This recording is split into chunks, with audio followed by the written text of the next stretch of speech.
नमस्कार मित्रांनो, मी शफीक पटेल, आझाद रिक्षाचालक संघटना संस्थापक अध्यक्ष तसेच वाहतूक संघटना संयुक्त महासंघ महाराष्ट्र प्रदेश कार्याध्यक्ष।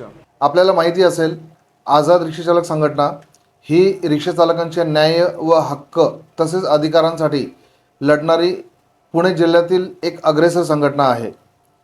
आज आपल्यासमोर येण्याचं कारण असं आहे आणि ते खूप चांगलं चांगली बातमी घेऊन आलेलो आहे आपल्यासमोर। आपल्या सर्वांना माहिती असेल की महाराष्ट्र शासनातर्फे परिवहन विभागाअंतर्गत कल्याणकारी महामंडळाची स्थापना झालेली आहे आणि त्या कल्याणकारी महामंडळाचे नाव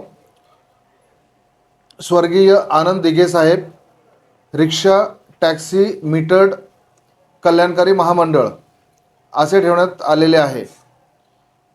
आणि 11 तारखेला पुणे प्रादेशिक परिवहन कार्यालय येथे एक मीटिंग घेण्यात आलेली होती, बैठक घेण्यात आलेली होती। त्यामध्ये काही हरकती सूचना की कल्याणकारी मंडळामध्ये आपल्या संघटनेचं काय मत आहे, आपण अजून याच्यामध्ये काय फेरबदल करू शकतो याबाबत मत मागितलेलं होतं।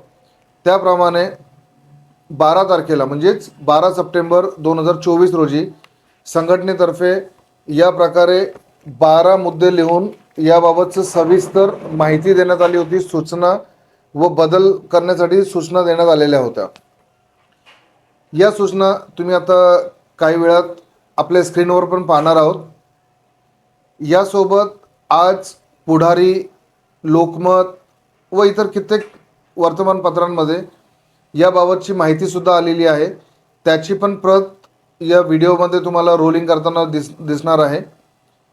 तर व्हिडिओ आपण काळजीपूर्वक बघावा, महत्त्वाचा व्हिडिओ आहे, शेवटपर्यंत पाहावा अशी आपल्याला विनंती आहे। मित्रांनो, फक्त रिक्षा चालक नाही तर परिवहन संवर्गातील सर्व वाहन चालकांसाठी यामध्ये तरतूद करण्यात आलेली आहे। आझाद रिक्षाचालक संघटनेतर्फे ज्या महत्त्वाच्या सूचना मांडण्यात आलेल्या होत्या त्यापैकी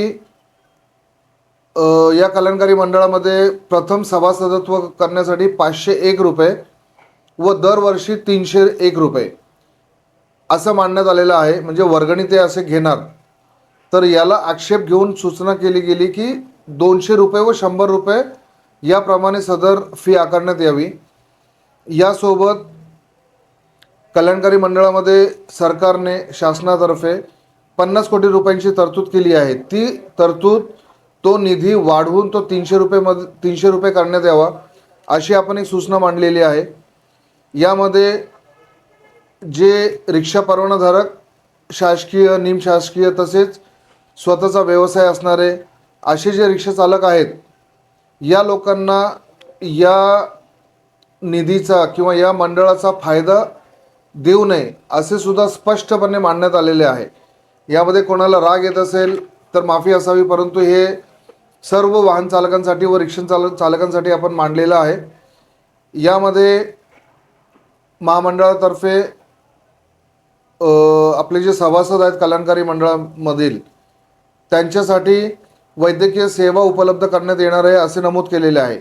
यामध्ये आझाद रिक्षाचालक संघटनेतर्फे असं मत मांडण्यात आलं होतं की ज्याप्रमाणे ESI ही सरकारी, निमसरकारी व प्रायव्हेट कंपन्यांसाठी जेव्हा ESIचा हा फंड काढला जातो, ESI प्रमाणे आपल्या सभासदांना, रिक्षा चालकांना सुद्धा यामध्ये ESI प्रमाणे सोयी सवलती, बेनिफिट, औषधे, औषधोपचार व रजेचा खर्च हे सर्व गोष्टी मिळाव्यात असे आपण ठळकपणे नमूद केलेलं होतं।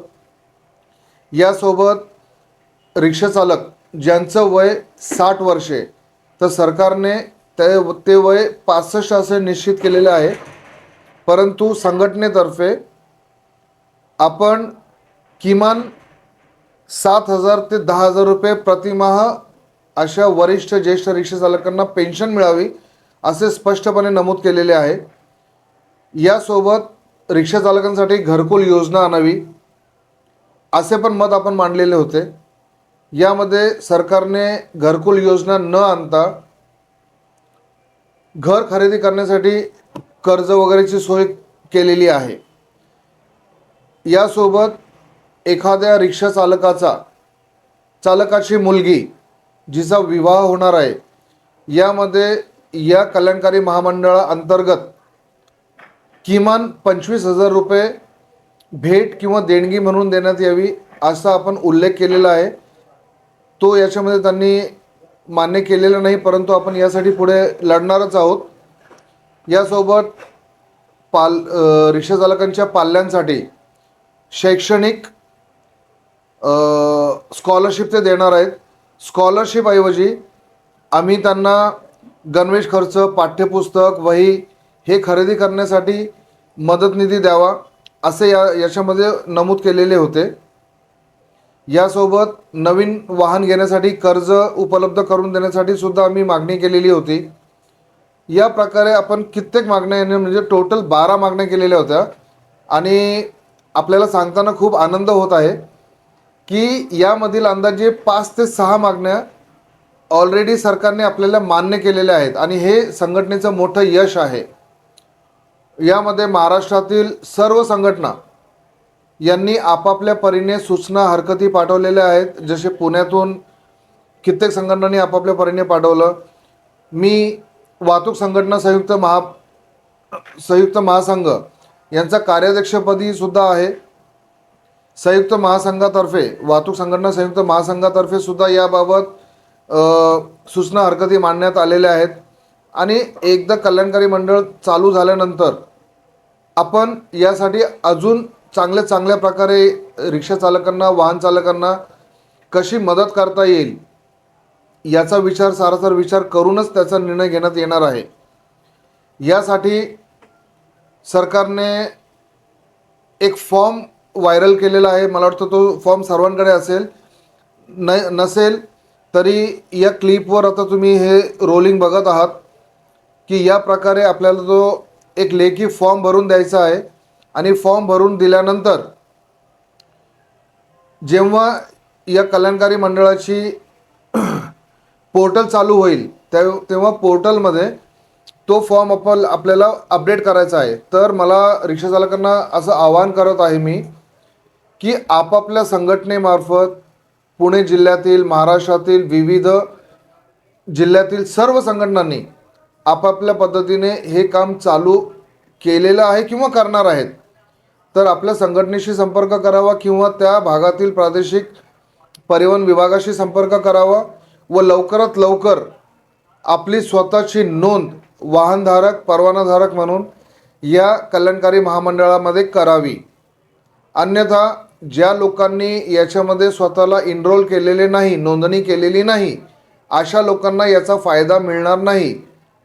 पुन्हा एकदा सांगतो, सर्वांनी लवकरात लवकर सभासद नोंदणी करावी. मी बोलत नाही की आझाद रिक्षा चालक संघटनेकडे या. आपण ज्या संघटनेचे सभासद असाल त्या संघटनेकडे जा आणि स्वतः हा फॉर्म भरून द्या किंवा संघटना ते फॉर्म भरून घेतील.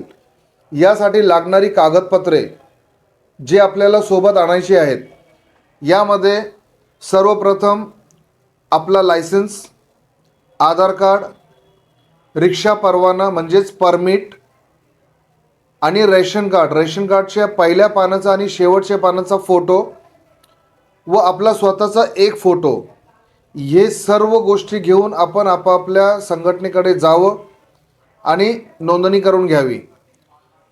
तर मित्रांनो, रिक्षा चालकांनो, मित्रांनो, मी पुन्हा एकदा बोलत आहे की आझाद रिक्षा चालक संघटनेतर्फे तसेच वाहतूक संघटना संयुक्त महासंघ व महाराष्ट्रातील इतर सर्व संघटना यांनी आपापल्या परीने जोर लावून हे यश मिळवलेलं आहे. कल्याणकारी मंडळ अस्तित्वात आलेलं आहे. त्याची अंमलबजावणी सुद्धा लवकरच सुरू होणार आहे. त्याचा पोर्टल सुरू होणार आहे. याचा सर्व वाहन चालकांनी फायदा घ्यावा अशी मी सर्वांना आझाद रिक्षा चालक संघटनेतर्फे विनंती करतो. जय हिंद, जय महाराष्ट्र.